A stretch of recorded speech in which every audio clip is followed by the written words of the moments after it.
여러분, 지금 지구촌 곳곳에서는 좋은 일과 안 좋은 일이 반복해서 일어나고 있는 것 같습니다. 여러분, 튀르키예와 시리아 지진 피해 입은 현장들 많이 들으셨죠?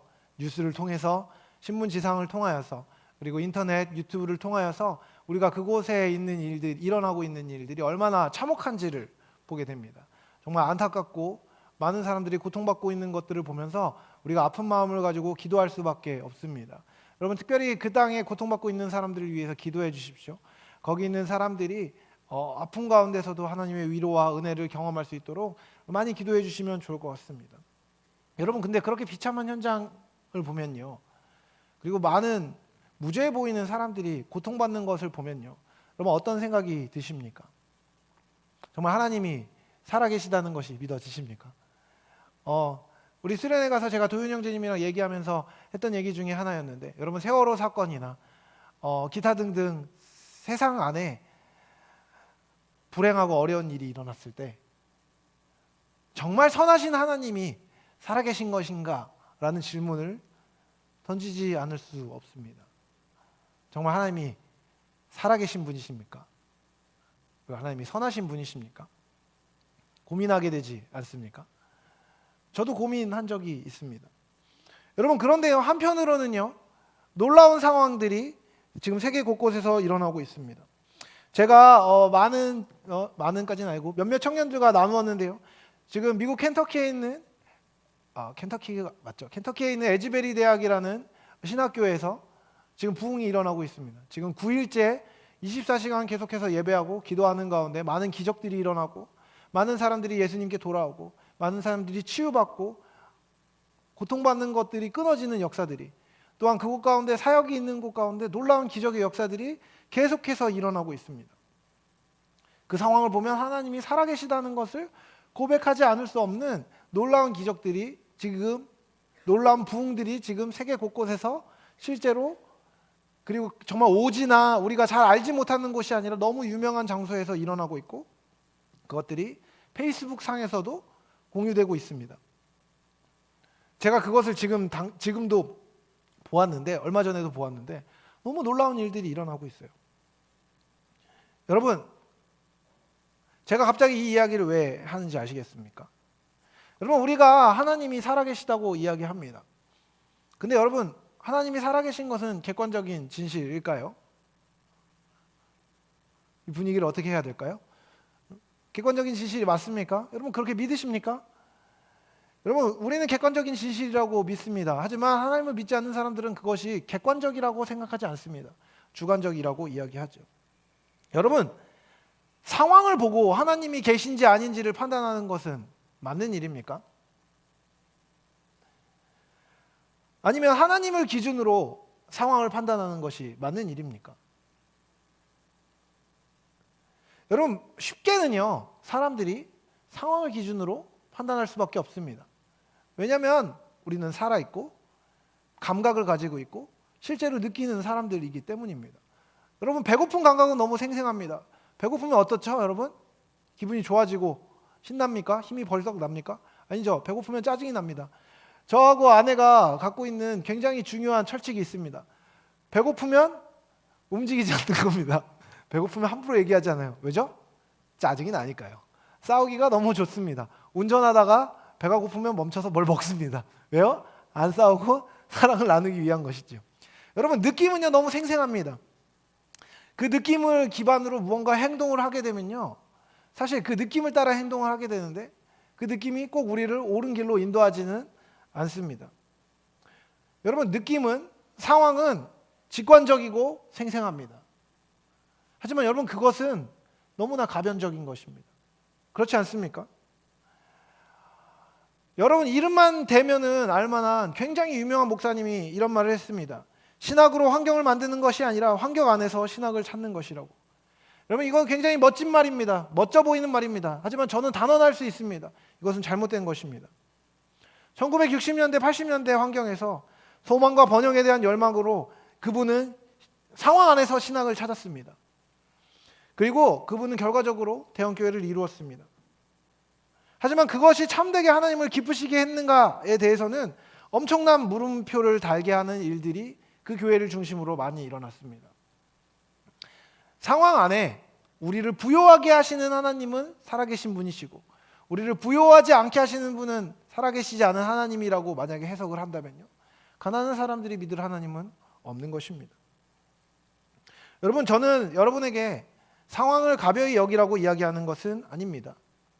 오늘날의 현실에는 수많은 부조리가 있고 억압이 있습니다. 또한 가난이 있고 고난이 있습니다. 그리고 그 삶의 자리를 살아가는 것은 매우 치열하고 힘든 일이라는 것을 우리는 경험을 통해서, 또한 옆에 있는 사람들이 보여주는 삶을 통하여서 알 수 있습니다. 하지만 여러분, 기억하십시오. 하나님이 살아계시다고 믿는 사람들, 그리고 하나님이 살아계심을 알고 있는 사람들은 현장으로부터 답을 찾지 않습니다. 시작은 하나님께로부터 하는 것입니다. 다른 말로 이야기하면 이것입니다. 상황으로부터 하나님께로 거슬러 올라가는 것이 아니라 하나님께로부터 상황을 향해 가는 것, 그것이 그리스도인이라는 것입니다. 하나님에 대한 지식, 하나님이 우리에게 알려주신 지식인 말씀을 가지고 상황을 해석하는 것이지, 상황에서 판단을 만들면 절대로 하나님의 뜻에 도달할 수 없습니다. 하나님으로부터 시작해서 하나님의 선하심이 악하고 패역한 이 세대와 이 세상의 구조 가운데서 어떻게 나타날 수 있을지를 고민하며 기도하고 헌신하는 것이 참된 그리스도인의 할 일이기 때문입니다. 참된 행복은 인간이 스스로 원하는 것을 하게 해주거나 그 원하는 일을 성취하게 하는 데 있지 않습니다. 오히려 인간이 참되게 행복할 수 있는 방법을 알고 그대로 하게 할 수 있도록 돕는 데 있습니다. 가변적이고 상황에 맞게 변형된다면 그것은 진리라고 할 수 없습니다. 오늘은 그 원리에 대해서, 하나님으로부터 시작해야 하는 이유에 대해서 이사야서 말씀을 통해서 우리가 함께 상고해 보고자 합니다. 여러분, 이사야 말씀은 어디 있는지 아십니까? 구약에 있습니다. 그런데요, 여러분, 구약 성경하고 신약 성경 중에 어디가 더 길까요? 구약 성경이 더 깁니다. 그래서 여러분, 구약 성경하고 신약 성경을 우리가 성경책, 보통 찬송가 합본되어 있는 거 말고 구약 성경, 신약 성경에 있는 그냥 성경을 가운데를 딱 놓고 딱 피면 어지간하면 이사야서가 나옵니다. 성경의 한 가운데 있는 책이죠. 이사야의 신학은 간단합니다. 하나님의 거룩하심을 보이는 것입니다. 이사야 선지자는 우리 교회에 이사야 목사님이 있는데 이사야 목사님하고 크게 상관이 있지는 않습니다. 기원전 8세기의 선지자였습니다.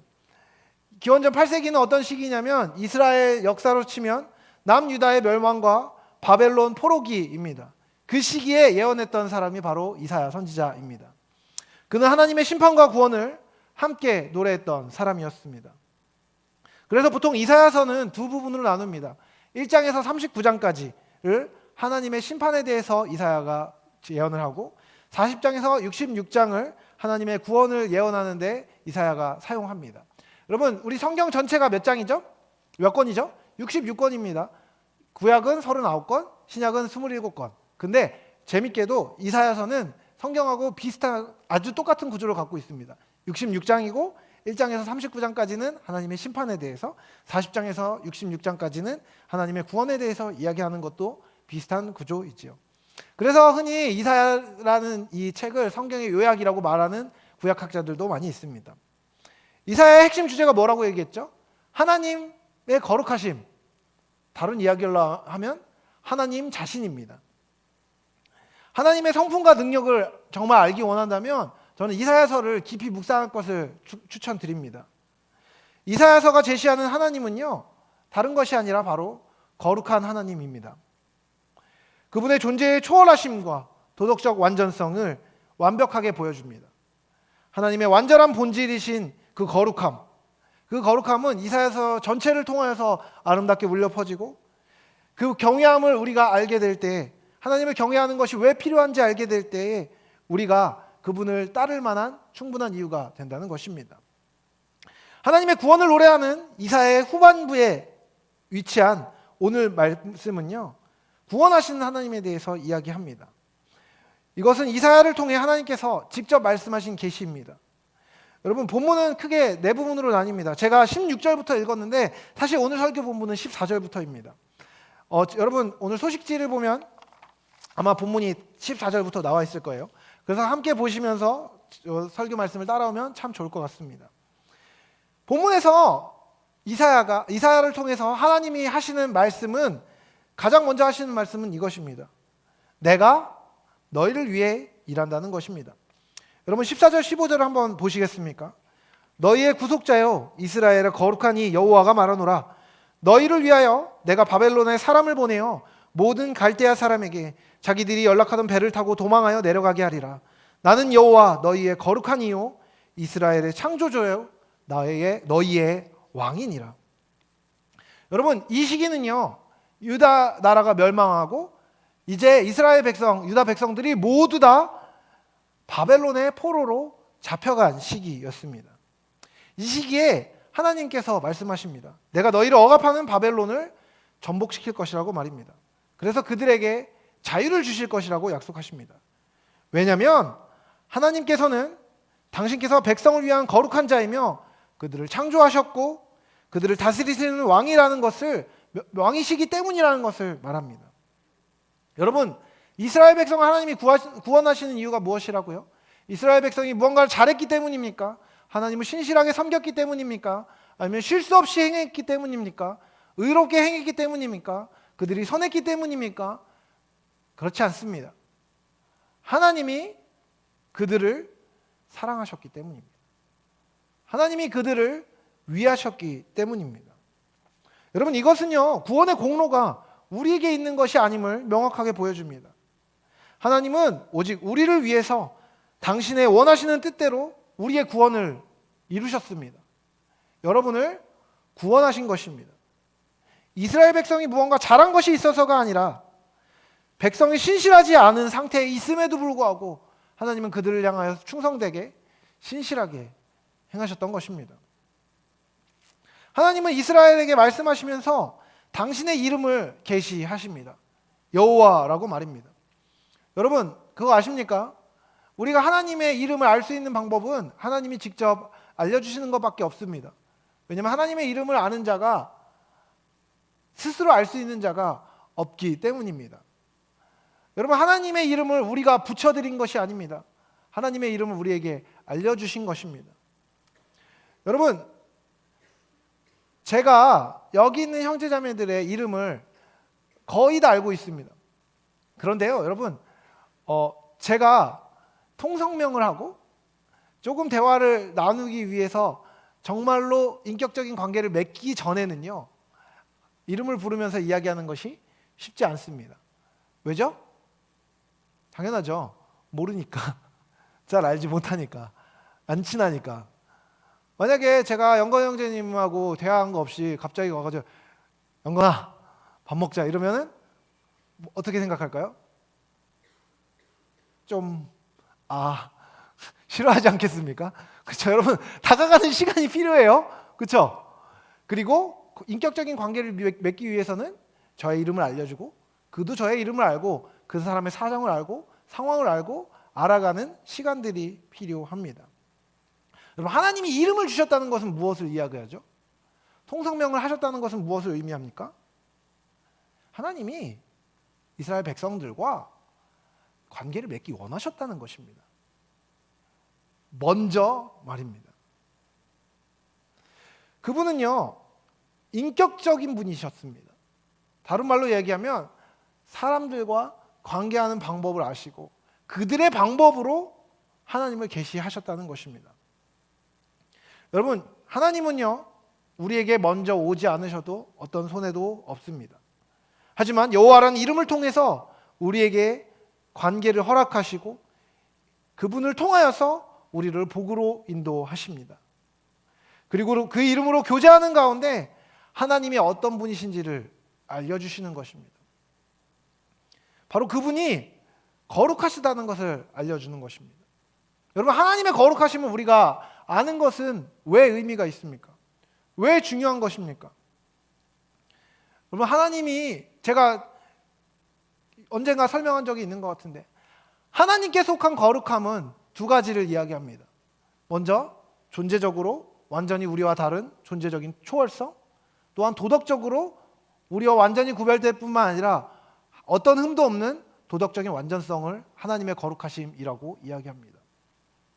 여러분, 우리를 창조하신 하나님께서 만약에 우리와 비슷한 존재라면 어떨까요? 하나님을 신뢰할 수 없을 것입니다. 하나님이 만약에 도덕적으로 흠이 있는 분이라면 어떨까요? 그분의 말을 우리는 신뢰할 수 없을 것입니다. 하지만 하나님은 존재적으로도 우리와 완전히 구별되시는 크고 놀라우시고 전능하신 하나님이실 뿐만 아니라 도덕적으로도 온전하시고 안전하시고 선하시어서 우리를 향해 주시는 어떤 계획도 흠이 없고 온전합니다.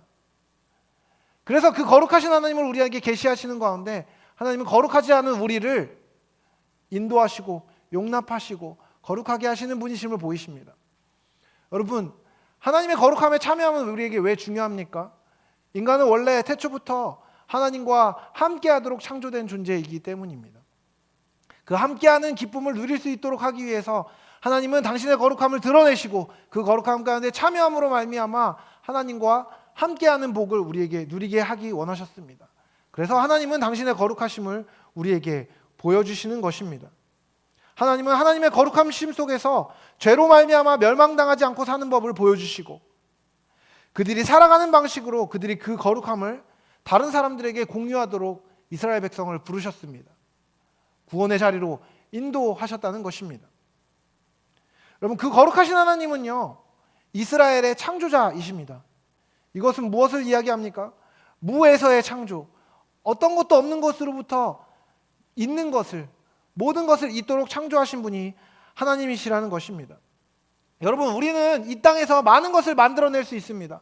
발명할 수 있고요, 많은 것들을 창조적으로 활동하여서 제작할 수 있습니다. 여러분, 근데 우주 만물에 여러분의 능력으로 단 1g의 중량이라도 여러분 우주 만물의 중량을 늘릴 수 있습니까? 새로운 물질을 만들어서 여러분 창조하여서 이 세상에 1g이라도 이 세상의 무게를 늘릴 수 있는 사람이 있습니까? 아무도 없습니다.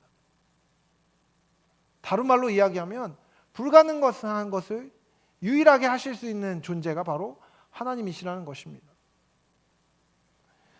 그 능력을 갖고 계신 하나님께서 단순히 1g이나 이 컵 정도의 무게만을 만드신 것이 아니라 온 땅과 만물을 창조하신 하나님께서 너와 함께하고 있노라 말씀하고 계신 것입니다. 그리고 그런 하나님께서 이스라엘을 구원하시겠다고 말씀하고 계신 것입니다. 그 말씀에 이어서 하나님이 하시는 말씀이 16절과 17절에 나옵니다. 나 여호와가 이같이 말하노라. 바다 가운데 길을, 큰 물 가운데서 지름길을 내고 병거와 말과 군대의 용사를 이끌어내어 그들이 일시에 엎드려져 일어나지 못하고 소멸하기를 꺼져가는 등불 같게 하였느니라. 하나님은 이스라엘 백성들에게 내가 이렇게 크고 놀라운 하나님이라고 단순히 이야기만 하신 것이 아니라 이전에 행하셨던 일들을 말씀하십니다. 오늘 함께 읽은 16절과 17절은요, 출애굽의 사건을 보여줍니다. 이스라엘 백성들이 경험했던 가장 크고 놀랍고 경이로운 기적적인 사건, 바로 출애굽의 사건이었습니다. 여러분, 이스라엘 백성들의 상태를 생각해 보십시오. 기억해 보십시오. 여러분, 이스라엘 백성들이 그 애굽 땅에서 보냈던 시간이 몇 년이었는지 아십니까? 3년이었습니까? 30년이었습니까? 아니요. 300년이었습니다. 300년의 시간 동안 여러분 노예 생활을 했다는 것은 무엇을 의미합니까? 노예 생활이 아닌 생활을 모르는 사람들이라는 것입니다. 노예 생활이 아닌 삶을 경험한 사람이 그곳에 한 군데도 없었다는 것입니다. 여러분, 계속해서 노예 생활을 하는 사람들은요, 노예 생활이 아닌 생활을 상상할 수 없습니다. 마치 여기 있는 모든 사람들이 다 민주주의 공화국에 지금 다 핸드폰을 들고 살고 있기 때문에 핸드폰이 없는 삶을 상상할 수 없는 것처럼 말이죠. 그런데 여러분, 그렇게 자유라는 것 자체에 대한 개념이 없었던, 노예 생활에 찌들어 있었던, 어떤 주체적 활동도 제대로 하지 못했던 이스라엘 백성들을 그들이 신음하여서 어렵고 그 생활 가운데 비참함 가운데 벗어나기를 간절히 원하고 있었던, 아니 그것을 소망하지조차 못하고 있었던 그 비참한 상황 가운데 있는 사람들을 하나님께서 구원하십니다. 병장기 하나 갖추고 있지 않은 사람들이, 승리하도록 그들을 부르십니다. 근데 여러분, 그 승리는 어떤 승리였습니까? 이스라엘 백성들이 아무것도 하지 않았음에도 불구하고 이긴 승리였습니다. 아까 했던 찬양처럼 하나님께서 하시는 것들을, 그들이 할 수 있는 것은 하나님이 하시는 것을 보는 것밖에 없었습니다. 그분은 바다에 길을 내셨고 애굽의 강한 군대를 한 방에 소멸하셨습니다. 여러분, 그 사건의 중요성은요, 그 사건 자체에 있지 않습니다. 그 상황 자체에 있지 않습니다. 그 상황 가운데 개입하신 하나님께 있는 것입니다. 그 과정은 하나님이 얼마나 전능하신 분이신지, 그리고 우리의 삶과 위기와 어려움에 대해서 어떻게 생각하고 계시는지, 또한 그 생각을 가지고 우리를 어떻게 사랑하시는지, 그분이 얼마나 우리와 맺은 약속을 신실하게 지키시는지를 보여줍니다. 우리가 하나님께 대해서 신실하지 아니할 때도 하나님은 우리에게 신실하게 행하시는 분이십니다. 우리가 하나님을 멀리 떠나 있을 때에도, 잠시 떠나 있을 때에도, 세상과 발을 걸치고 하나님께 잠깐만 기다려달라고 할 때에도, 그런 취급을 당하면 절대 안 되는 분이심에도 불구하고 하나님은 그 백성들을 기다리시는 분이십니다. 그분의 능력과 그분의 사랑과 그분의 믿음직함이 모두 드러났던 사건을 하나님은 말씀하십니다. 그러면서 이사야를 통해서 계속해서 이스라엘 백성에게 촉구하시는 것입니다. 나에게로 돌아오라고 말이죠. 그런데 흥미롭게도 기억하라고 해놓고서 하나님이 갑자기 다른 이야기를 하십니다. 여러분, 18절부터 20절을 한번 함께 보겠습니다. 너희는 이전 일을 기억하지 말며 옛날 일을 생각하지 말라. 보라, 내가 새 일을 행하리니 이제 나타낼 것이라. 너희가 그것을 알지 못하겠느냐? 반드시 내가 광야에 길을 내어 사막에 강을 내리니 장차 들짐승 곧 승냥이와 타조도 나를 존경할 것은 내가 광야의 물을 사막에 강들을 내어 내 백성 내 택한 자에게 마시게 할 것임이라. 여러분, 약간 이상하지 않습니까?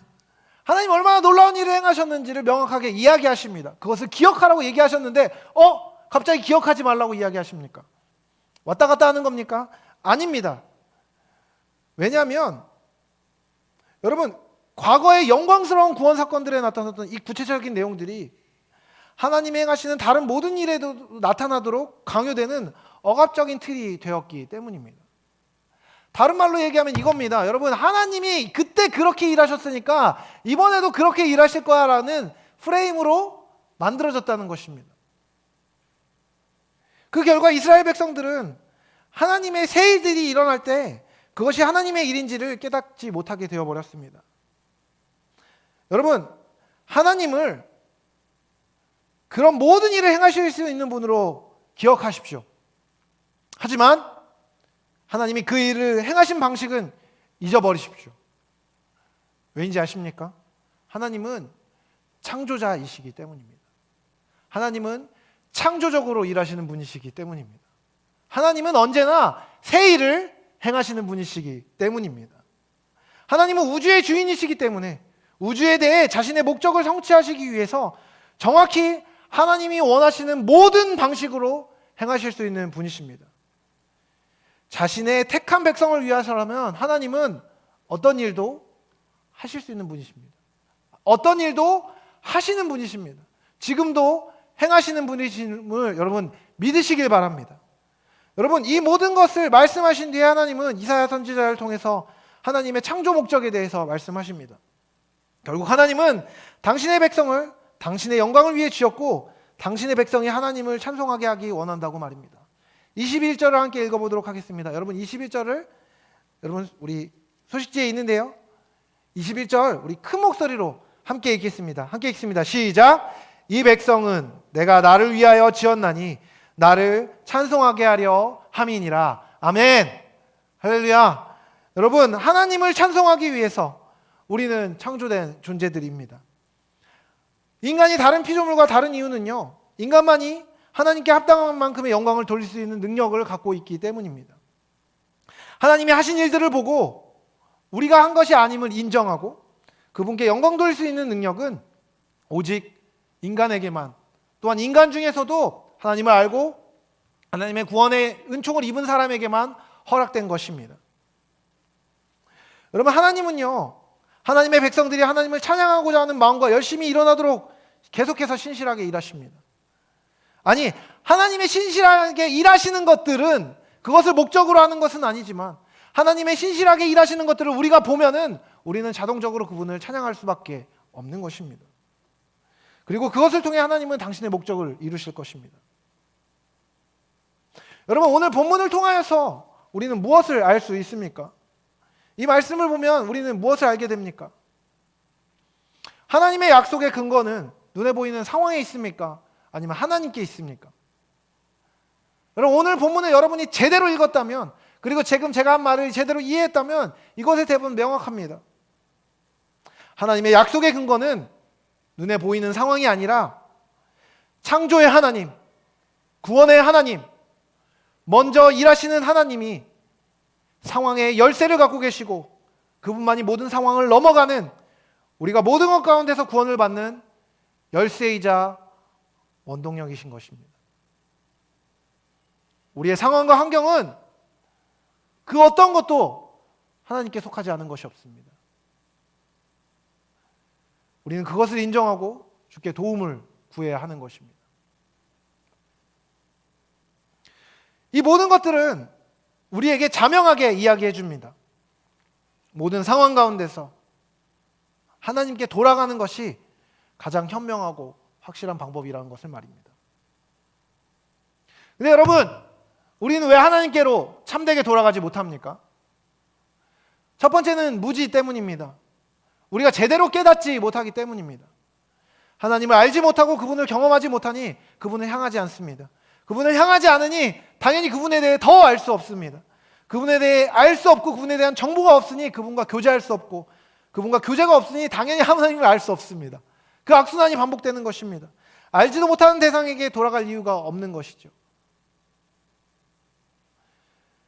또한 무엇 때문입니까? 마음의 완고함 때문입니다. 다른 이유는 우리가 완고하기 때문입니다. 우리를 신뢰하기 때문입니다. 우리의 판단이 맞다고 생각하기 때문입니다. 우리의 느낌이 너무 생생하기 때문입니다. 그것은 우리를 완고하게 만듭니다.